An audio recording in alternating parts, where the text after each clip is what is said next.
Accra. My name is Sherifatu Ayuba. Coming up in this afternoon's bulletin.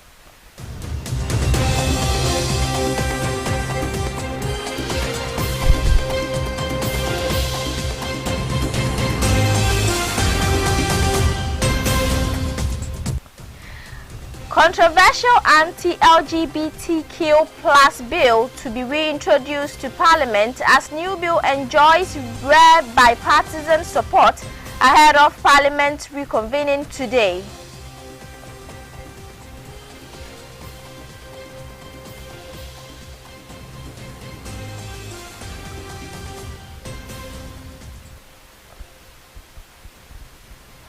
Also coming up, Ghana Water seeks 300 million to tackle country's growing water challenges brought about by the activities of illegal miners.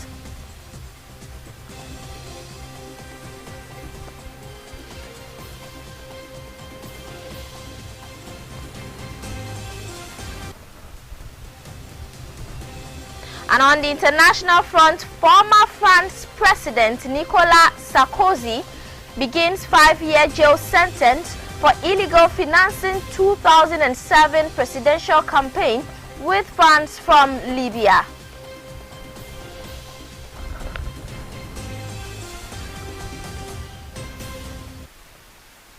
Details of these stories comes up shortly.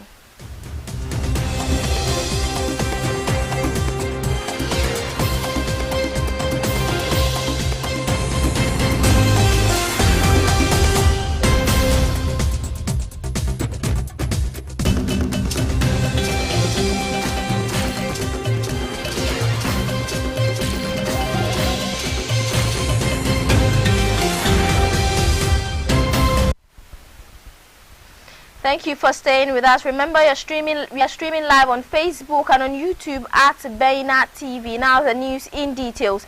Members of Parliament will reconvene today, Tuesday, October 21st, 2025, for the third meeting of the first session of the 9th Parliament. This meeting, which serves as the final parliamentary sitting for this year, is expected to highlight the presentations of 2026 budget statement and economic policy by the Finance Minister, Dr. Kaisal Atoforsen, in mid-November. Two newly elected NDC legislators, Bernard Bediako-Bedu, MP-elect for Akwetia, and Professor Ali Duseidu, MP-elect for Tamale Central, will be sworn in during the session. The appointment committee is also scheduled to vet Justice Paul Bafo-Boni, who has been nominated for the position of Chief Justice.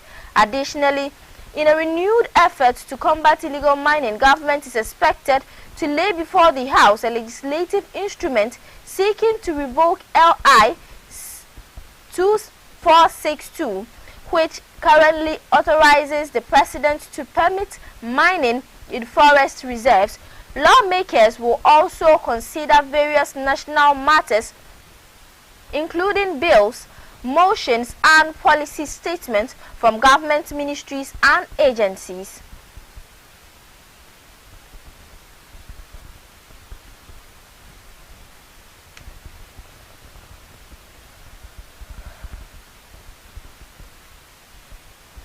Still in Parliament, and a bipartisan coalition of 10 members of Parliament has reintroduced Ghana's contentious Proper Human Sexual Rights and Ghanaian Family Value Bill 2021, reigniting debate over the country's stance on LGBTQ plus rights.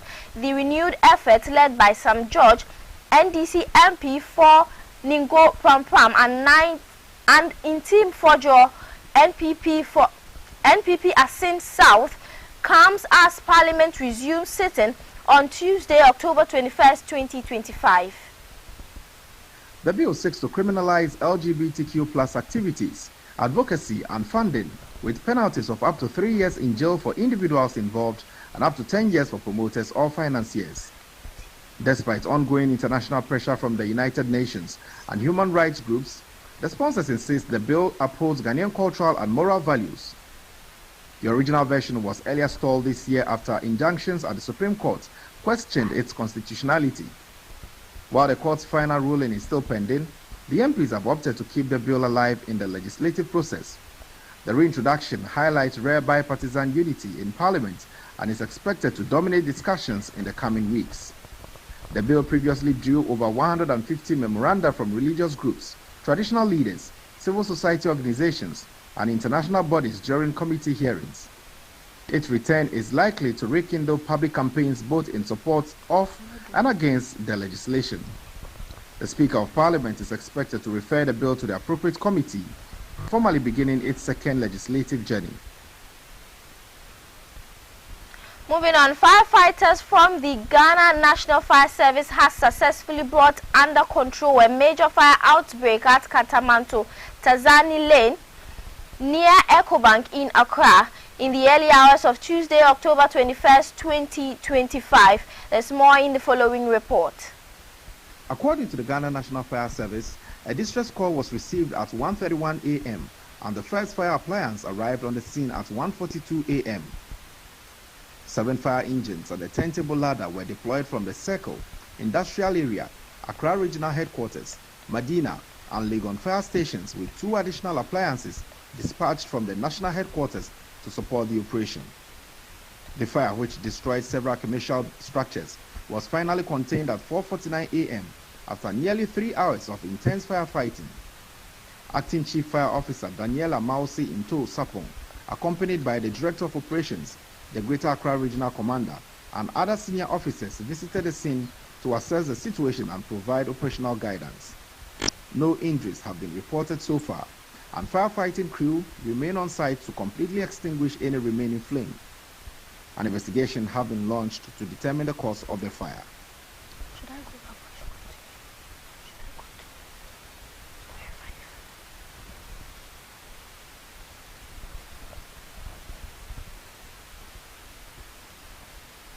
Former Vice President and 2024 presidential candidate of the New Patriotic Party, Dr. Mahmoud Bawumia, continues to enjoy support within the party, as 72% of NPP voters who backed him in the 2024 general election say they still prefer him to lead the party. According to the latest Global Info Analytics poll released on Monday, October 20th, 2025, only 20% of those same voters now support Dr. Kwabena Ejapon, while the rest remain undecided.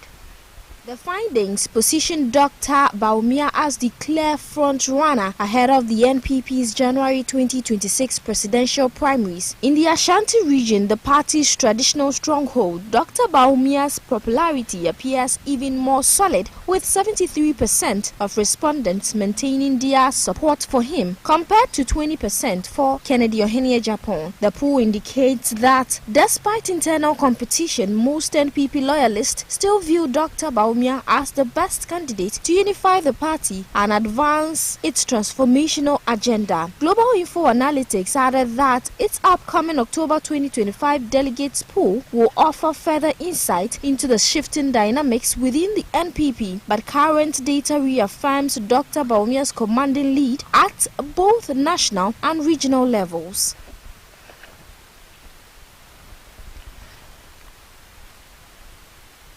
Moving on, a new community-led initiative has been launched in Medina Zongo to combat the growing menace of drug abuse and strengthen public safety. A neighborhood watch committee was inaugurated in collaboration with the West Medina Development Foundation under the auspices of the Paramount Chief of Medina Zongo, Chief Abdullahi Dagadu, to help combat drug abuse within the Zongo communities.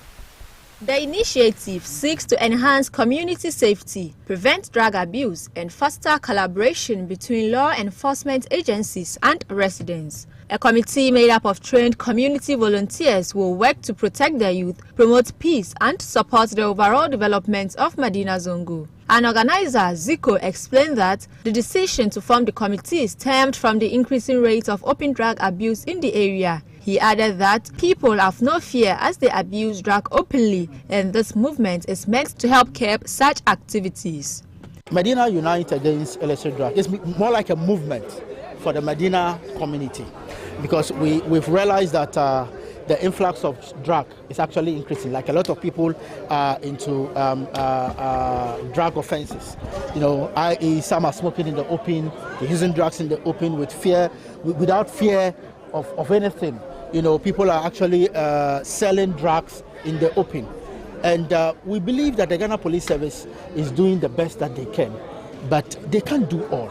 And so as young people within the community, we believe it's time for us to come out in our numbers to support the Ghana Police Service in the work that it's actually doing in order to ensure that there is peace and security within our neighborhood. So young people within the community just came out and then thought it wise that we need to sanitize our community, ensure that the open usage of drug is eradicated completely. Aside that, also ensure that the sale of drug within our communities is equally eradicated. Because if there is no supply, the possibility of people actually, you know, getting to it will be reduced to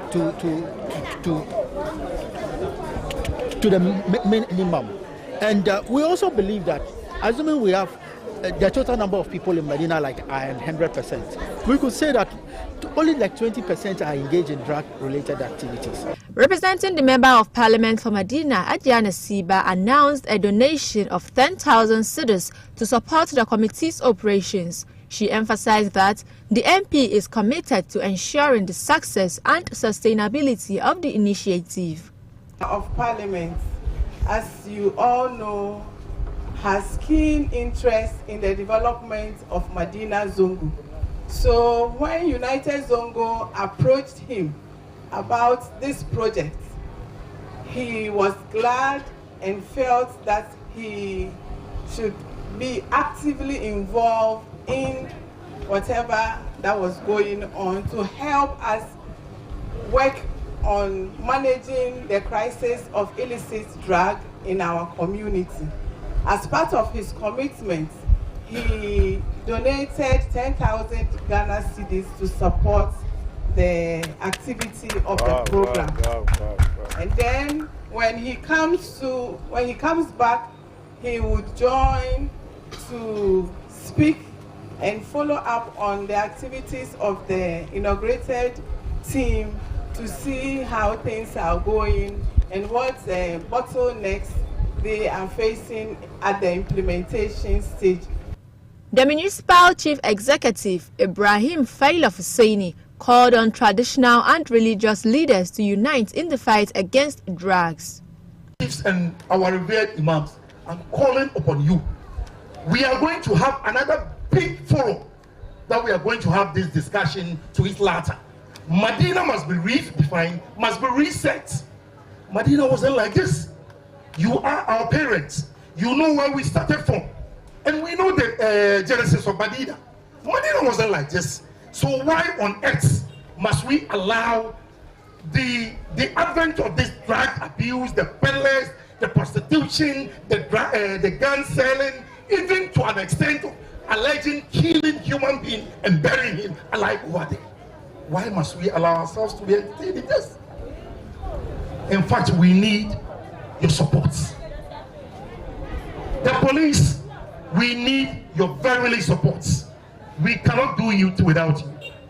Speaking to fellow imams, Sheikh Salman Mohammed urged them to take an active role in the campaign, noting that as religious leaders, it is their duty to help eradicate drug abuse in the community.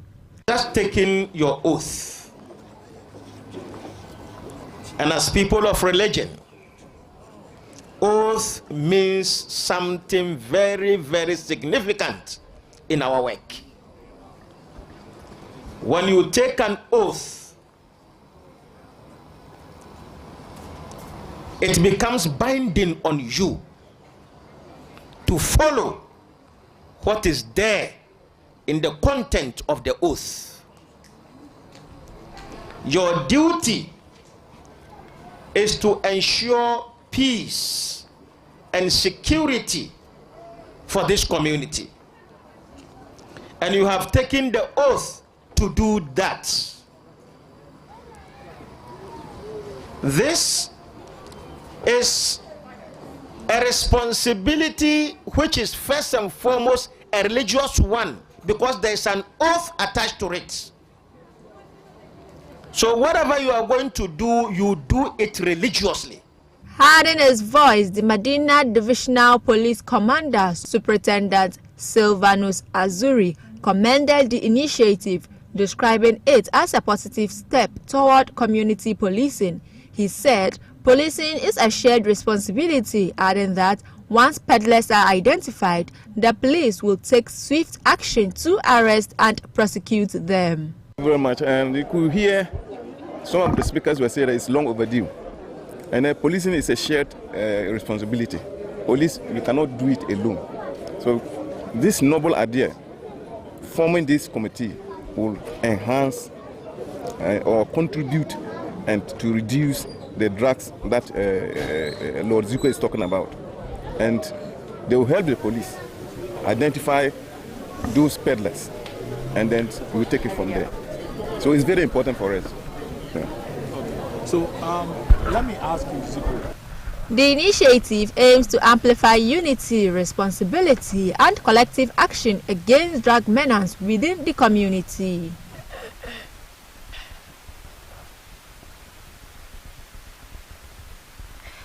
Ghana Water Limited says it requires 300 million Ghana cedis to tackle the country's growing water challenges. According to the utility provider, the funds will be used to replace damaged equipment and boost water production for domestic and industrial use. According to the company, the initiative has become critical due to rising levels of siltation, which threaten both water quality and the smooth operation of its facilities nationwide. At a news conference in Accra on Monday, October 20, 2025, Ghana Water Managing Director Adam Mutawakilu said the situation had worsened to the point where conventional treatment methods were becoming increasingly difficult, expensive, and sometimes impossible after heavy rains. Refer to published figures from the Ministry of Works, Housing and Water Resources. A cubic feet is averaging about 150 Ghana cedis. To desal 1 cubic feet is averaging around 150 Ghana cedis. So the budget is huge. But when you take Berekesi out, the others within about 300 million can undertake it. He blamed the development on illegal small-scale mining, popularly known as galamsey, and sun-winning near water bodies, which have led to severe siltation at several treatment plants. He underscored the need to urgently tackle the situation. Unregulated revenue and siltation-driven costs stretches the company beyond reasonable limits, and if left unaddressed, threatens the sustainability of our mandate to. The managing director explained that GWL had switched from alum to specialized polymers in its treatment process. While the change had improved efficiently under the current conditions, it had also driven up operational costs significantly. He disclosed that last year alone, the company spent 77.8 million Ghana cedis on 2 dredging projects at Owabi and Mampong in the Ashanti region. These efforts, he said, helped keep water abstraction channels open, but also required temporary shutdowns that disrupted supply to nearby communities.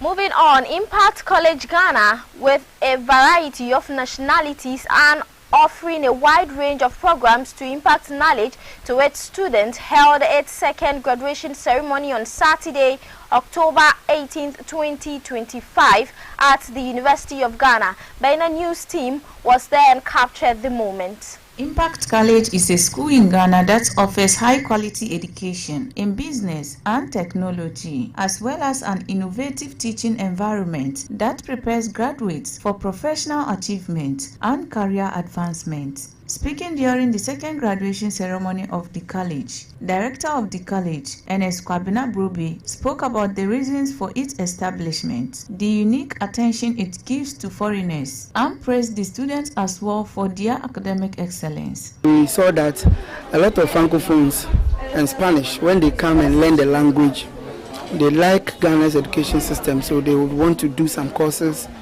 and then some are short courses, diploma courses, and but they seem to be struggling in the traditional universities. So we decided to create an enabling environment for them where we put their educational needs, especially the academic aspects, in full gear where they will be attended to. And we realized that over the years that was paying off, because we don't give them a blanket courses, attend to individual needs. And when we finish, we arrange for industrial attachment for them practically based on the course they read. And then when they go back to their countries, the testimonies were quite great. Founder and chairman of the Board of Regents, Sheikh Mustafa Ibrahim, spoke about the number of programs they are working on and advised Muslims Ummah not to only focus on English education, but also on Islamic education, as well as the support they are offering to students. Well, what the Impact College is part of Islamic Council accorded programs. To move programs to ilimi because we had ilimi. Domin shi addinin mu ba addini ya karfafa mutum ilimi kamar addinin musulunci. Shi yasa mun Allah abin kwana cewa abin kwana cewa innama yahshallahu min ibadi ulama. Kace masu ilimi suka san Allah suka san Allah. To kuma addinin ya gaya muna addinin ilimi. Mu program ICODES muna da programs da yawa. Muna program gina masallatayya, muna duba rijiyoyi, muna gina makarantu, muna duba marayu, muna aiki da yawa, amma batun ilimi muna buga kai kuma a batun ilimi shi muka ba ƙarfi sosai. Irin yake gwada ilimi muna tsaya ne kan primary, wato mun gina over 400 schools a Ghana ga wanda yake muna gina ran ba mutane ne, mu ba mu ran. Mu gina ba mutane kuma kamar waɗansu muke ba wannan ba ran yadda muke bukata. To shi muka ce mu kuma zo mu fara mu gina waɗansu da mu da mu take care of it, mu da mu duba in za a yi a samu quality. Don musulunci ya san quality ba quantity ba. Sai da kuma cikin university education. Domin ga shi yin college ga da muka yi shiga don 5 years kenan. Amma wani second graduation. Da fuka da muka yi 2 years ago. Amma saboda lokacin abin ganin COVID-19 shi sa abin ya dare. One of the best students, Sonia Esi Ameshaminu, shared a piece of advice with people who want to succeed in life, expressing her excitement of being one of the best students, and spoke about her next move after graduation. One thing to say, to be the best, you only have to do one thing, is to practice, and to have discipline.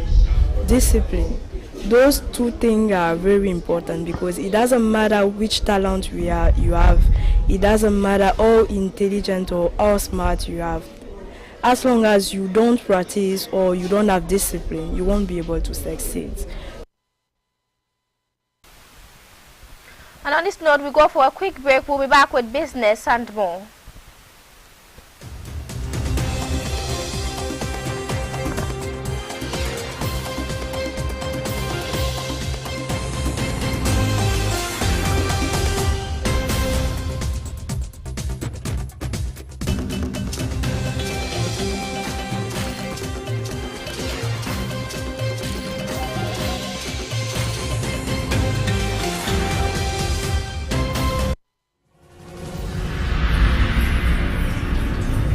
In a world hungry for meaning comes a stage unlike any other.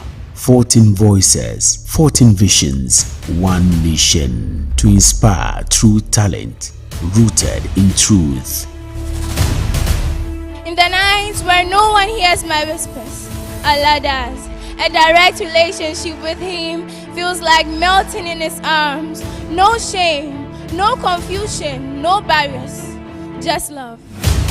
From Quran to creativity, from knowledge to performance, they will compete not just to impress, but to awaken hearts. The Prophet ﷺ is speaking to you. He says that verily you have to hold on to my amana. Why do people engage in illegal mining? The answer is very simple: quick money. The youth out there are jobless and therefore see illegal mining as a way to escape poverty.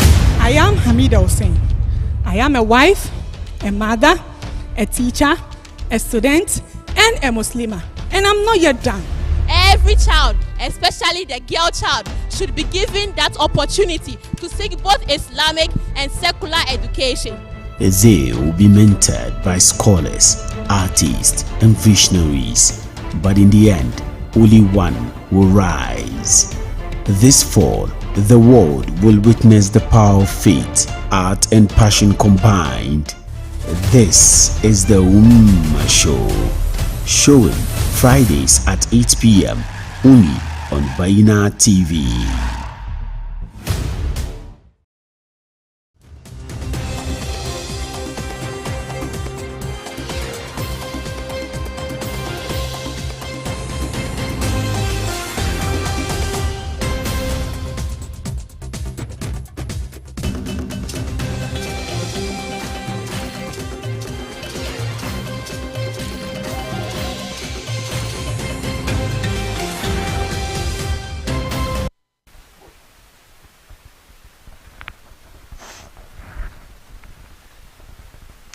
You're welcome back. You're still watching Baina Midday News on Baina TV. Now moving on to business. The Ghana cedi has recovered all its third quarter losses and is now up by 37% against the US dollar since the start of 2025. The local currency's strong performance in the last 2 weeks of October has reversed the 14% decline it suffered in the third quarter, according to Bloomberg News and the World Bank. That earlier slump had trimmed the cedi's year-to-year appreciation from over 40% at the end of July to about 21% by September. However, fresh data from commercial banks shows that as of mid-October, the cedi had regained nearly 16% of its value, effectively erasing the Q3 setback. Pricing quotes from banks reveals that between October 13th and 17th alone, the cedi surged by 9.5% against the dollar, one of the strongest weekly rallies in recent years. Sarkozy has reported to prison in Paris to begin serving a 5-year sentence for illegally financing 2007 presidential campaign with funds from Libya. The 70-year-old ex-leader who governed France from 2007 to 2012 becomes the first modern French president to be jailed. Nicolas Sarkozy arrived at the La Santé prison on Tuesday morning. Innocent man is being locked up. He maintains his innocence and is appealing both the conviction and the judge's decision to jail him immediately. The judge cited the seriousness of the disruption to public order caused by the offense as justification for the incarceration. Sarkozy's dramatic fall from power has gripped France, drawing large crowds of supporters near his Paris residence, who cheered and sang the national anthem as he departed. His lawyers confirmed that he will be held in solitary confinement for security reasons. Christophe Ingrid, a member of Sarkozy's legal team, said that the imprisonment has only strengthened his determination to prove his innocence. The defense team has already filed a request for parole and revealed that Sarkozy plans to write a book detailing his experience behind bars.